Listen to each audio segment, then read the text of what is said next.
back-to-back automatic promotions in the last 2 seasons have brought us to our first season in the Championship. We know we need to bring in a few players, but I think £5 million is decent for our first season in the Championship. We need to score more goals if we want to stay up this season. It's quite simple. Got our man, this could well be our most important signing this season. This, for me, I think, is a bargain at £2 million. He's 23 years of age. Welcome to the football club, Richard Kone. We get our centre midfielder, Jordan Clark, again another experienced player, coming into the team on a season-long loan. So we're having to be patient like this to try and move them off their position. Nice turn from Richard Kone, our record signing. And that means if Odegaard scores this one, Arsenal are going through to the fourth round of the Carabao Cup. And we have early league leaders, Sheffield United, leading the way after 9 games played. It's still early days though, but we are 11th in the league. We've picked up 12 points so far, just the one defeat for us, but way too many draws there. It's gone too early there, Camera, but reverse ball to Hawk, Holmes to Webster! Find the back of the net. 1-0 victory. The fact that we lost to Bolton Wanderers and then winning a game against 4th place Norwich, it might be one of those seasons where we struggle against teams on the bottom but play quite well, or win games against teams on the top. Alan Parkin gives possession away. We wanted to score a goal as late as possible to put the pressure on Sheffield Wednesday. Oh my goodness. What a finish. And Gibb. There's the run from Kone. Kone takes it on his stride, and Kone finds the back of the net. He's just in sensational form right now. Quality of your finishes was just better than us. I mean, 3 cracking goals, 2 from Josh Sargent. Here we go. Robbie Dees gets his deserved move to Sheffield United, if you ask me. He's been a fantastic servant for us. We've got ourselves a replacement here for Robbie Dees, who is left to join Sheffield United, a left-footed centre-back. We've brought in our second signing as well, a replacement for Josh Holt, who of course has left us now. Oh, that is it. That is it, surely. Oh, you are top right-hand corner. We said we needed to work on his finishing, and he's been working on that. If we remain in the Championship next season, which we most likely will do, oh my goodness. Currently sitting 11th in the league, so mid-table with 16 games to go. I think it's fair to say we will probably end up finishing mid-table this season. And Kone, who was drifting to that left-hand side, was causing, that's the third one, and game over. Any opportunity that we had in getting into the top 6, well, that is not possible anymore. But we've got a message here from Tom Davis. He would love to be involved in the last home game. It is what you deserve, mate. He's been a fantastic servant for us. He's led us from League 2 to League 1 and now into the Championship. Odua plays in Mulligan to Gibb. Gibb looking for space. He plays in Kone. Kone with his left foot. He only goes on to get himself a hat-trick. Surely the Golden Boot winner now. Who knows what's happened in the Luton Towns game though. We finished 9th, 71 points. Considering we're the worst team in the division, to finish 71 points and 10 points behind the playoffs places, it is a fantastic achievement for us.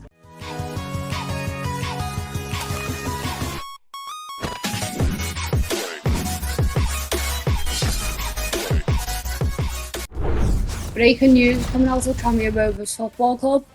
There's a new stadium plans in place. Today marks the start of an exciting journey to deliver a 25,000 new stadium in our city for Tranmere Rovers Football Club. The new stadium will be crucial for the club's future growth and ambitions to compete at the highest level. The new stadium will aim to create a modern and energetic club environment that will attract better players and generate increased revenue for the club and the city. As fans will rightly want to know, how would the new stadium be funded? The new stadium will cost approximately 70 million, and as a football club, we aim to pay that back within the next 5 years through player sales and naming rights for the stadium. The plan is for the new stadium to be in place for the start of the 2030 season, and we will do all we can to remain a competitive team in throughout this process. We hope the fans can also understand that this could be short-term pain, but ultimately a long-term success for the football club. Well, as we gathered from the breaking news, this is what Prenton Park is currently looking at the moment with 19,270-ish in capacity. Well, this is what the new stadium will look like, 25,000 capacity. It looks more like an arena, doesn't it? By the time it's fully built, it's only a snippet at the moment, but once we move into that new stadium in 2030, we would know a lot more. Welcome back to the channel, lads. It is episode number 30 of our Tranmere Rovers Road to Glory career mode. It is the start of a new season, our second season in the championship, and there is only one place to begin. What is our transfer budget for this season? It is £4 million. Last season we got just over £5 million, and it's actually less this season, £3.5 million. Well, maybe with the plans of building a new stadium, which should hopefully be in place for the start of the 2030 season, that's a couple of seasons from now, the board are being really cautious with our transfer budget, but £3.5 million, that is ridiculous. But as soon as we see a couple of days into the new season, that should increase slightly though. Hopefully for us, it will increase to just over £5 million. And as we expected, there's been an increase in our transfer budget to £4.5 million. That would be from saving on players' wages, the likes of Tom Davies, who's retired, Brad Hills have gone back to Norwich, Jordan Clark back to Luton Town, and Scott Bain, who's left on a free. I have expressed my concerns with the board regarding the low budgets they have given to us this season. Let's take a look at the objectives for the season first. But what the board have guaranteed me is whatever we sell Robertson for and whatever they give to us from that, 90% of that will be going for the first installment for the new stadium, and we will go ahead and keep the remaining 10% to be able to improve on the squad as well. So I'm expecting our budgets to increase and further down the line, depending on when we can move out Robertson, who I'm sure he wouldn't be short of offers, given the fact that he's 19 years of age and I think 79 rated now. But in terms of domestic competitions, they want us to finish mid-table and reach the round of 16 in the FA Cup. And youth development, sign 2 players younger than 20 years of age with potential, greater than the ones in the first team, okay? Brand exposure wise, actually there's one more youth development there. Sign 1 player in your youth academy assigned to the defensive position, get 3 wins in cup competitions, and reduce the player wages by 12.5k a week. Well, that is not going to be possible because there are a lot of players who we will need to give contract this season, and given the fact that we have remained in the championship, those players will be expecting an increase in their current wages. That is not a good one for us. What's the board playing at? What is the board seriously playing at this season? However, though, I have spent significant amounts of time thinking about this team and what we want to do with the team. We want to bring in a goalkeeper and send out Buckley on loan, bring in an experienced goalkeeper who will be a starter whilst Buckley continues his development. And Arthur Stewart, I want him to remain as a squad rotation left back for us, which means we would need to bring in someone better than him. And at the moment, Musonda, who was signed last season, who is more experienced, he's not better than him. And I mean, we've got to do something about that. One thing I'm looking to do with Musonda, though, take a look at this. As a left winger, Musonda actually goes up by +3, which would make him about 69 overall. So we want to change his position to a left winger and move him on, given the fact that he's now 32 years of age, I believe, and we can bring in someone better than in that left back position. But that is the plan anyway. We want to bring in a midfielder and a centre attacking midfielder. We've only got 3 options there in centre midfield. Henry Parkin, and we've got Mary, who was only 63 rated. So someone who will start with Parkin in our centre midfield position, and a centre attacking midfielder who would be a backup to Charlie Webster. Of course, Webster, we know, can also play midfield, and potentially bring in one more wide player. And let's see if we can keep Richard Coney this season. If we keep him, of course, top scorer last season, he will be our starting striker. Otherwise, we might look for a new striker if we don't end up keeping him. And with the positions that we want to strengthen in the team discussed, this is our scouting instruction for the season. We're looking for an experienced goalkeeper, 23 to 28 years of age, and first team goalkeeper as well. And hopefully we will loan out Buckley this season. We're looking for a right back, a younger option at right back, 20 to 25 years of age, a first team quality as well. I know we've got Joseph Goodwin, who was out on loan last season and is looking quite good, but he's left-footed. I'm not sure whether I want to be playing a left-footer at right back, and at left back, I want a more experienced option there, but we will see what happens. More experienced left back, as we said, 28 to 34 years of age. Again, first team quality. We're looking for a centre midfielder who is quite young. Younger option we're going for there, 19 to 25. Again, first team quality. We're looking for a centre attacker midfielder who is, I really don't mind whether we go for a younger option who is a backup, or we go for a much older option who is also a backup, or potentially a first team starter, and that would mean Webster would drop into midfield. And finally, we're looking for an attacker anywhere across the forward three to find us someone between the age of 20 to 27 years of age, both first team quality and backups at the moment. We don't necessarily need a striker unless we get a big offer for Kone, but what we do need though is someone who can play out wide, a left footer I'm leaning towards, because whenever we have to rest Gibb from that right-hand side, again, another player in the team that we might struggle to keep this season, but whenever we want to rest him, we don't have a left-footed option from that right-hand side. I've got one of the scouts in England right now. I've got one of them in Scotland. I think that's Palmer in Scotland. Lauritsen, we have got him scouting in Norway. And we have got Gary Fallon scouting in the Netherlands. We have got Stankovic scouting in Portugal. He has already found us a few options. And we have got Mrazani scouting in Italy at the moment. Hopefully, they can find us one or two players. As we know, as per the Road to Glory rules, we only sign players recommended by the scout. If we have to search for a player, we can only go for loan deals for those options. One of the good news for us, I suppose, is given the limited budgets that we have got this season, we don't have to spend any of those in terms of bringing in new youth academy coaches or recruiting first team coaches. We've got 3-star coaches at the moment, and as per the Road to Glory career mode rules, we will have to stick with them. The fact that we're still in the championship, I mean, I'm trying to look for positives right now. I'm trying to save every penny where we can save them, but we've got 6 offers here, including a couple of those for Ian Robertson. We did say he wasn't going to be short of offers this season. I've already rejected one, by the way, for Richard Kone from Ajax, which was a swap deal offering us Bertrand Traore. Although Ajax are clearly a better team than us, better pedigree, bigger football club, we're not looking to do swap deals.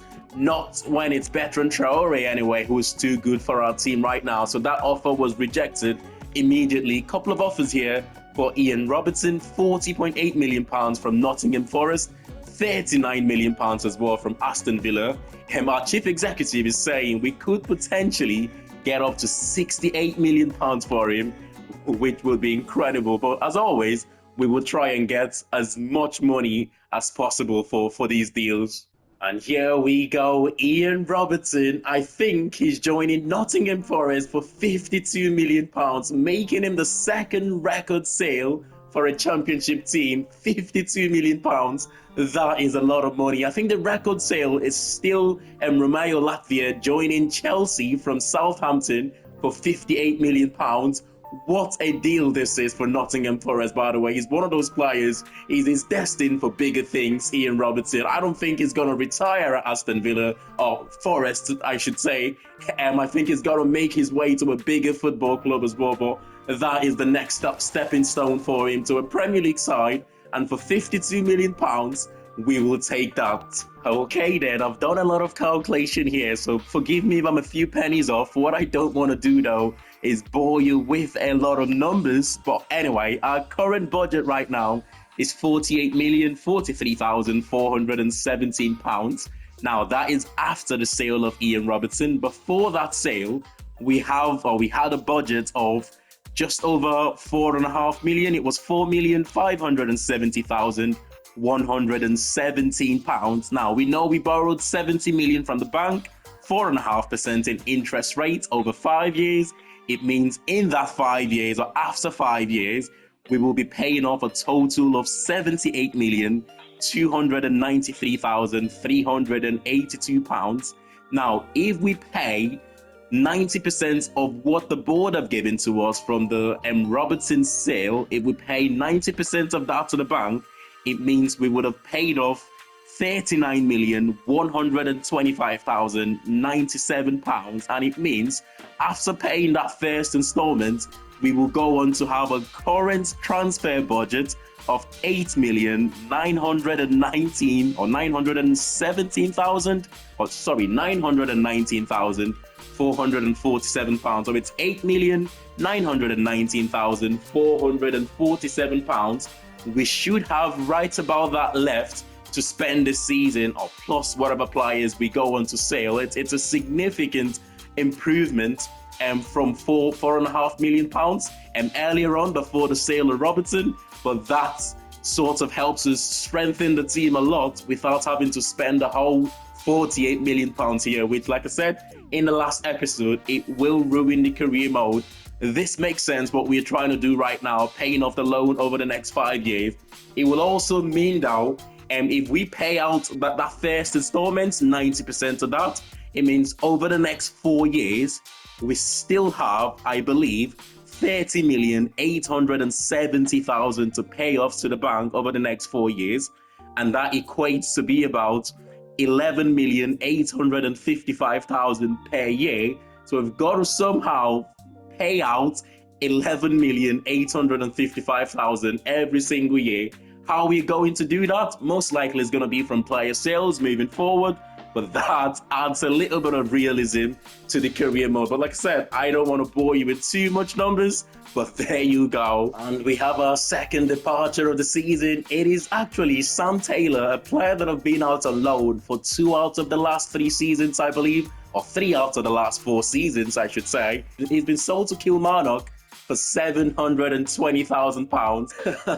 Oh my God. This is actually really fun, you know. I would recommend this as a way to keep your career mode realistic, you know, building a new stadium and accounting for that stadium in your budget. But after paying our first installment for our loan from the bank, we now have a current budget of £9,471,521 to spend for the season, unless we go on to sell more players, which it could happen. And we've got our young goalkeeper Buckley heading out on loan to Portsmouth, who of course were relegated last season from the Championship to League One. So hopefully he plays a lot of football at Portsmouth, and we will assess the situation again next season.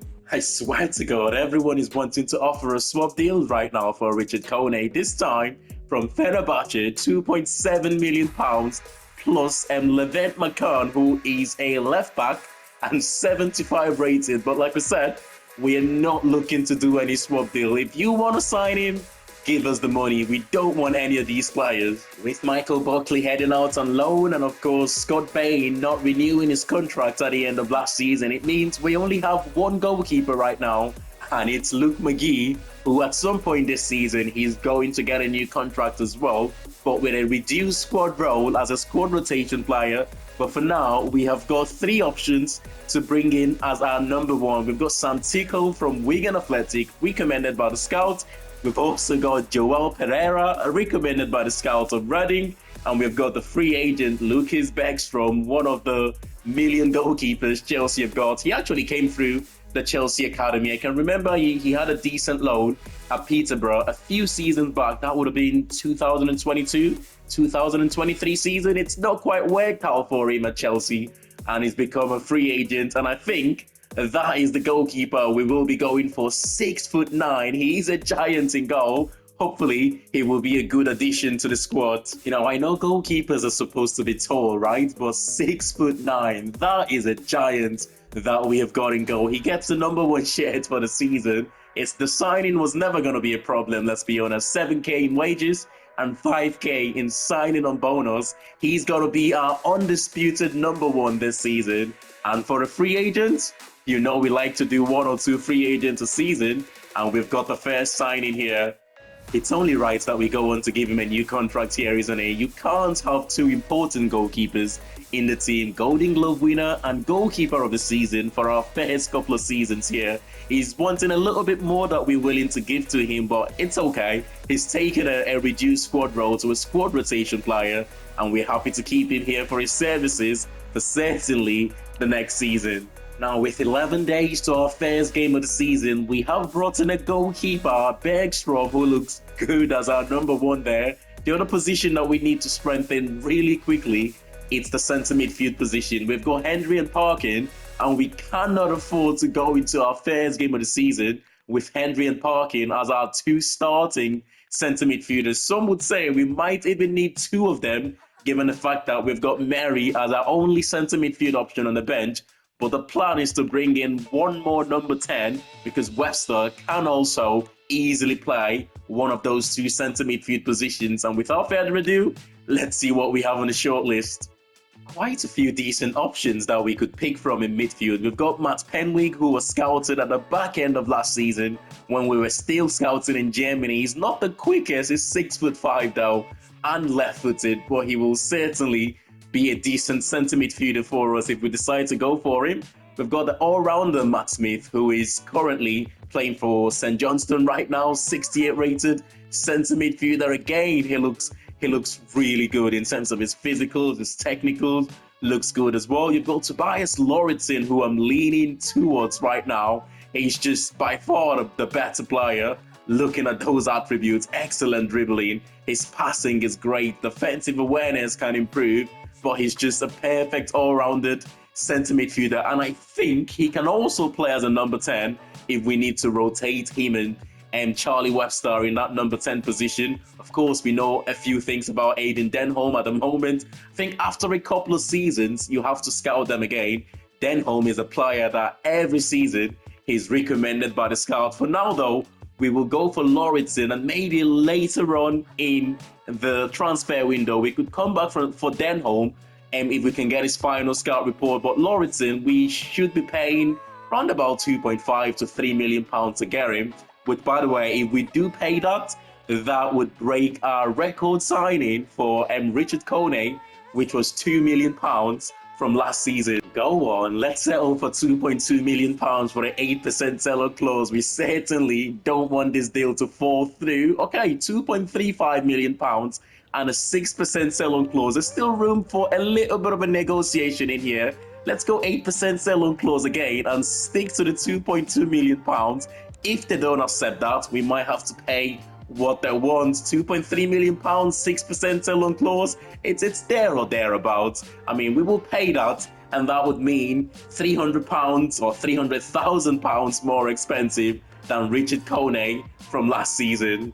And here we go, our second signing of the season, Lauritsen, a centre midfielder, £2.3 million and a 6% sell-on clause. That could well be, like we said last season when we brought in Richard Kone, that he could be our most important signing of the season. Well, this season, I tell you now, Lauritsen could go on to be the most important player that we bring in this season. I don't see us signing anyone else who is more expensive than him at this stage. He will get the number 8 shirt.